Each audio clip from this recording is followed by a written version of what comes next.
It is October, the month for spooky ghosts and goblins. Some of you GMs and players may be looking for a creepy adventure to run in Pathfinder 2nd Edition, and so I thought it was a good idea to review James Jacobs' Malevolence. It should be noted that I am not being paid for this, nor am I receiving any benefits for this review. Malevolence takes place entirely in an old abandoned manor in the nation of Ravenel, but it could be picked up and placed into any setting, whether in Glorian or in a homebrew setting. It is designed for players 3 and takes them to level 5. I want to start with the beautiful and creative map. I have always struggled as a GM to design manners and what rooms to include in it and make it look extravagant and also engaging for my players. This map does an excellent job of that. Paizo has also made it available on a flip map.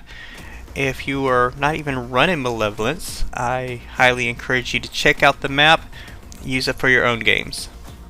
This module also includes a unique condition called Malevolence, which will slowly eat away at a player character's mental state of being, drive them into a state of insanity, which can be very engaging, especially for spellcasters. This can be very detrimental. On the other hand, this is a great module for spellcasters who delve into the divine and occult classes.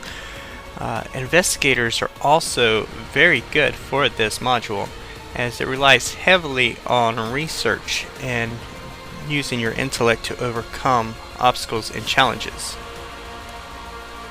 This is not merely a slugfest. Although your martial characters will have opportunity to bash in a few skulls, sometimes literally, many of these threats and hazards and haunts return after a few days if they are not properly dealt with, and that will take considerable amount of research.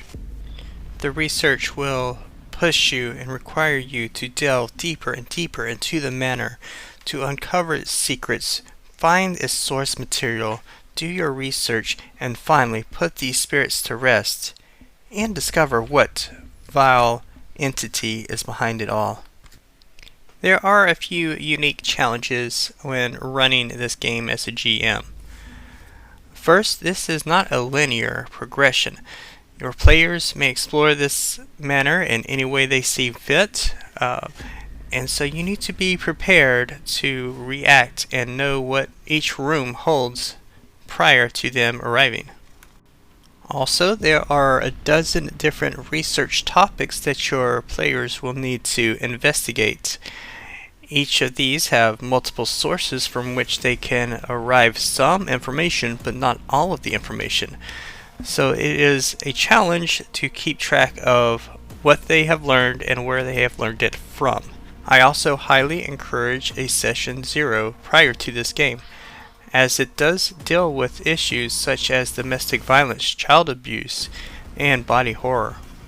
Due to the length of Malevolence and how detailed and complex it is, Malevolence is not ideal for a Halloween one-shot.